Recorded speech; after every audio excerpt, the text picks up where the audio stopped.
3, 2, 1.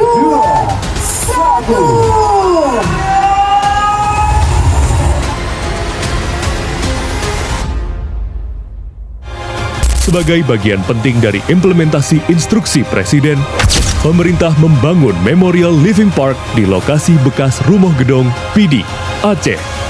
Sebuah lokasi yang dahulu menjadi simbol dari masa kelam, kini dialihfungsikan menjadi ruang pemulihan komunal.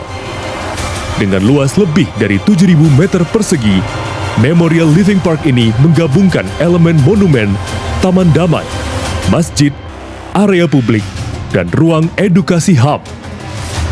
Memorial Living Park tidak hanya menjadi monumen peringatan, namun juga berfungsi sebagai pusat edukasi HAM, ruang refleksi publik, taman komunitas, dan ruang beribadah bagi masyarakat.